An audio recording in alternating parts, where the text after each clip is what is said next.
Alright, what's up y'all? PTB Diecast here, and this is going to be a review on the 1 to 50 scale Caterpillar A25H soil compactor.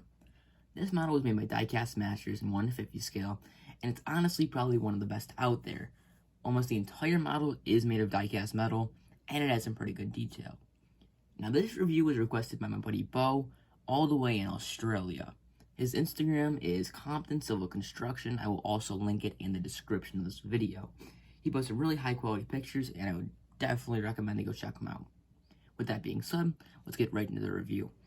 Now, the first thing that I want to mention is something that I didn't even know was on this machine, is actually Diecast Masters added a little locking pin. So, you might be able to see that, and you see how there's this like little pin? Well, you can flip that over, and there's two little notches, and they are kind of hard to fit in. I can get it here. Alright, there we go. And now, obviously this machine would articulate, and now it is locked. I'm gonna guess they do that for transport.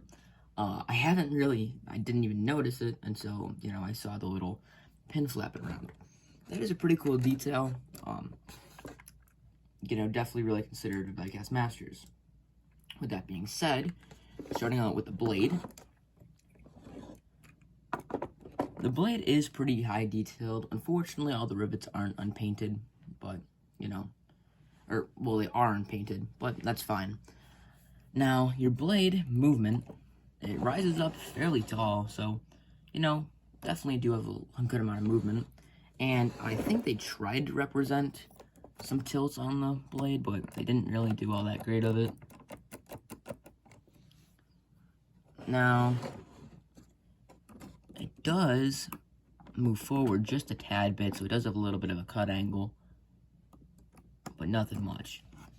You can definitely tell that they did try and, represent it, but they didn't do all that great on it. Now, these wheels are full diecast metal, so it definitely does add quite a bit of weight to the model. And you can obviously hear all the spikes.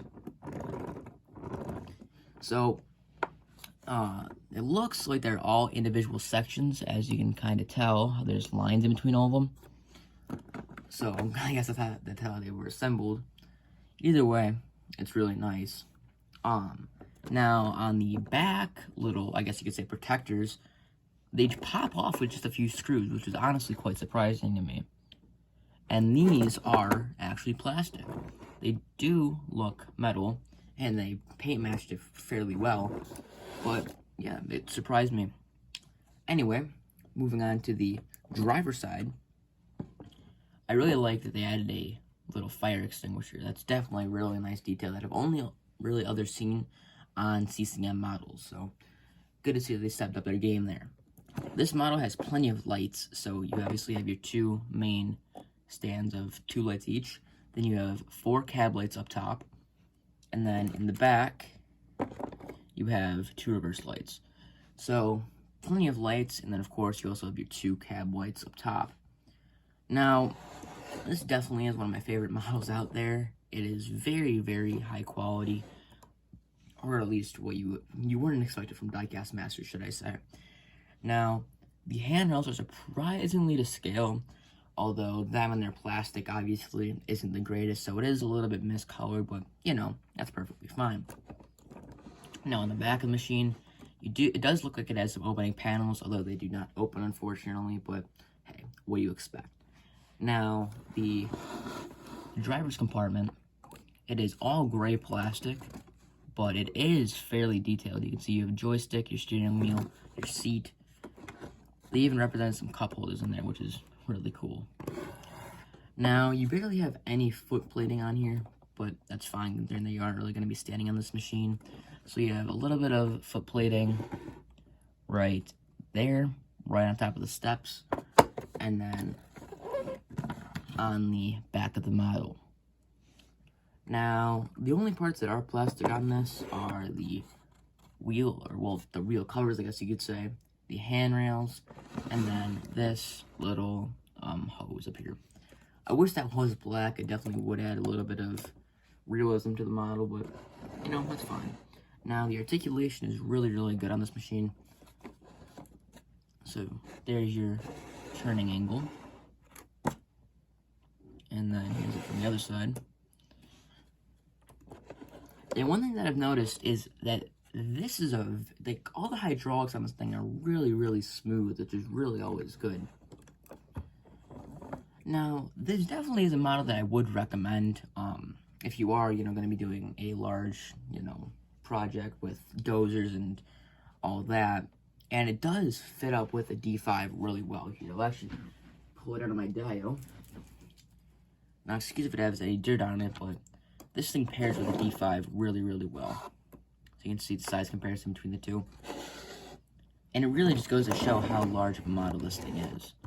It is quite large. And if you still cannot see, here it is compared to a 150 scale person. So, like I said, it is a pretty large model. And, it's never a bad thing.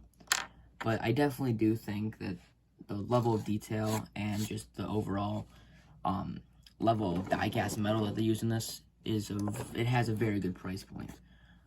With that being said, I hope you guys enjoyed the review. I'm sorry for not posting too much. School just let out, and of course the final week, it was pretty busy with exams and all that. But luckily it's over, school let out, and I will be posting some more reviews now that I have some more time on my hands. But with that being said, comment down below any reviews that you guys want to see. And also go check out my buddy Bo, like I already mentioned. His Instagram will be in the description. With that being said, hope you all enjoy, and I'll see you next time. Later.